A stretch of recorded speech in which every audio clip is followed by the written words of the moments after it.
Buckle up. We're going back to March 1975.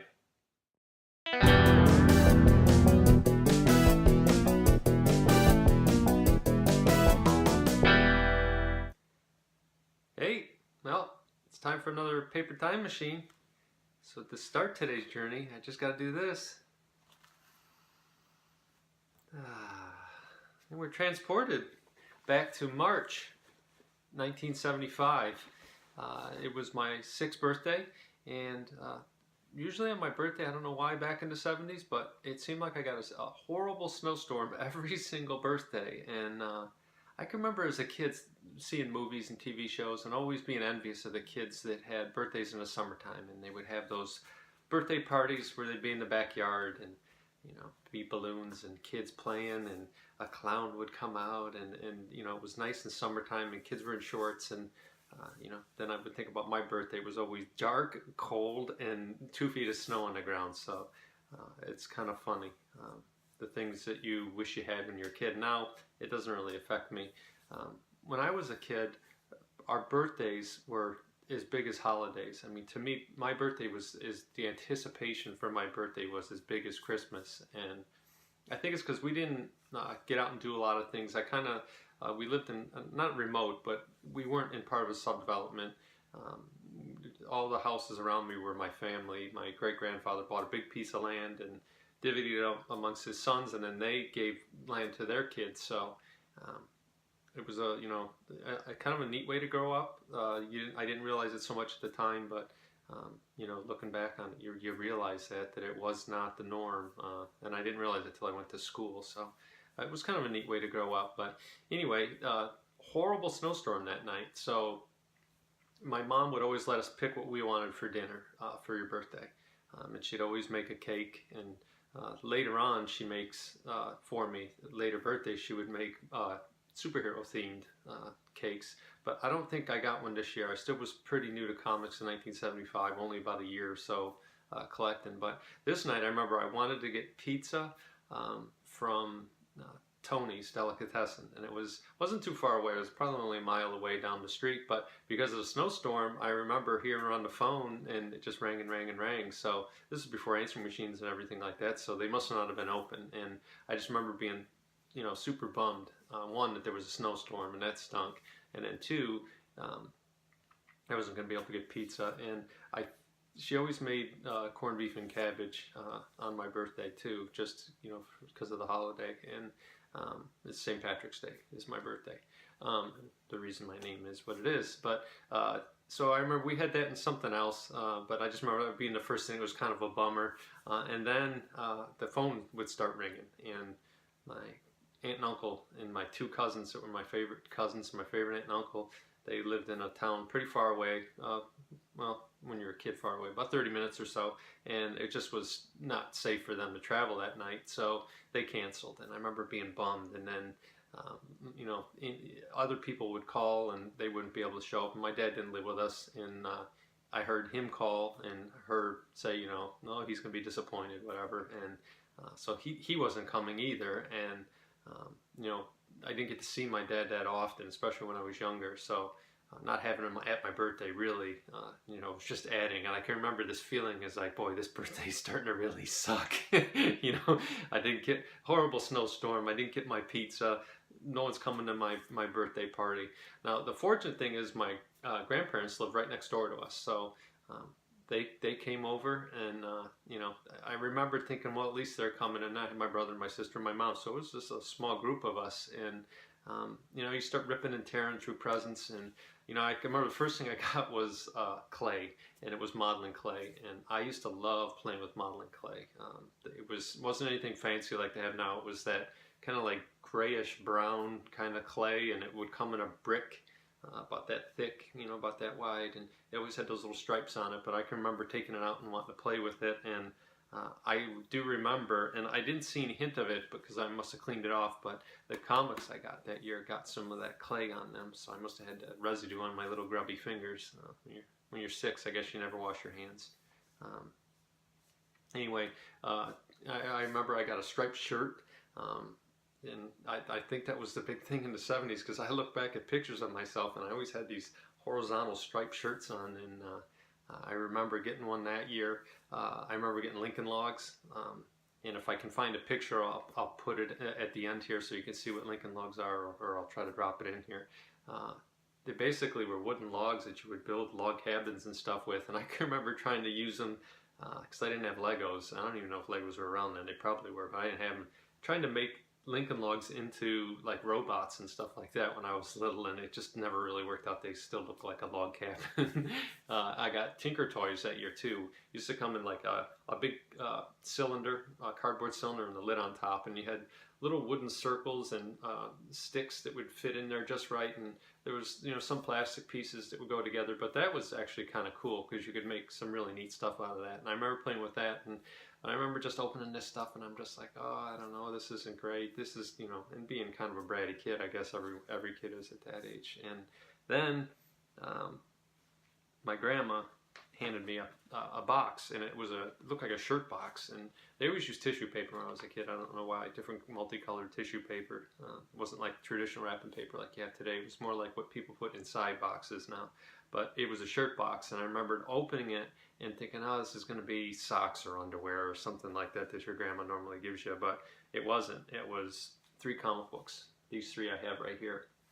And for whatever reason, my grandma would always buy superhero books for my brother, and she would buy not superhero books for me, and which was fine because we would always trade them. And when I was young, my brother and I, we kind of collected together. We didn't really separate our collections so much. So, but the first one that I pulled out of the box was this one, Kazar number 9, or Kazar for some of you out there.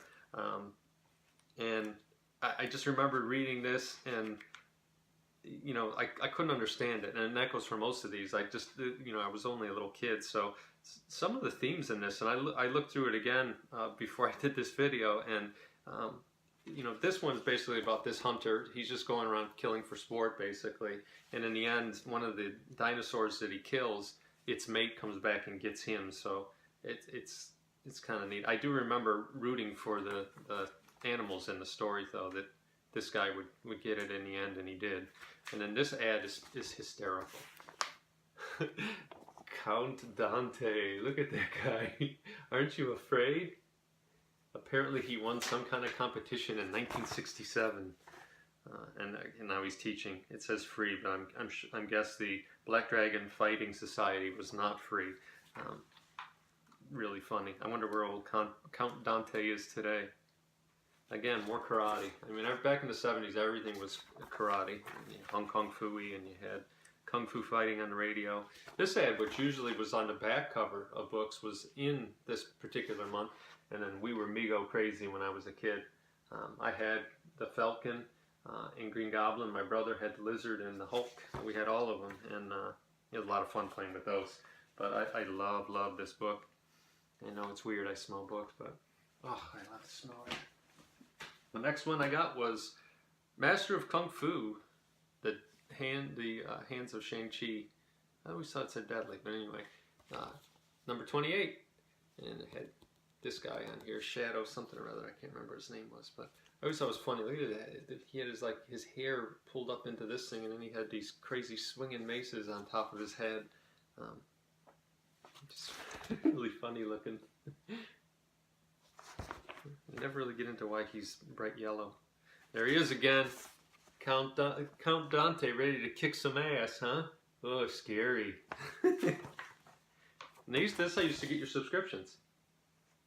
You would take this and you would cut this part out, and in this case, it looks like you cut the whole page out, and then you just check out what you want and send your money in, and you would get your comic books in the mail. Mine came in brown paper envelopes, so it was kind of cool. This story was just really not good when I was a kid. I remember looking at this thing over and over again. It starts off with him in an arcade. But I remember the cover of this was just like, oh, this is going to be so great. These two are going to fight. And they don't fight. They end up fighting together, and they just fight some no-name guys, and they beat the hell out of them. And it's kind of a throwaway, dumb story. But getting comics on your birthday, especially when you're bummed out, it just saved my birthday. And in this one, I did like a lot. Man Thing. Number 17. It's got the hippies going nuts burning books. But then again, I opened it up and I remember the inside got really weird and the concepts were strange for me. I didn't understand this whole cosmic thing going on with man thing, and I just thought he was a monster in the swamp. But he was so much more, and I didn't realize it till later when I came back and I started reading. But really, you never get this moment that's on the cover, and I think that was a big thing back in the 70s. Was to they'd show you one thing and then not another. But it was an okay story, but I do remember it, and I remember reading it, and I liked it a lot. But the best one that I got that day was my mom got me, and it was just one, and she wrapped it all by itself, and I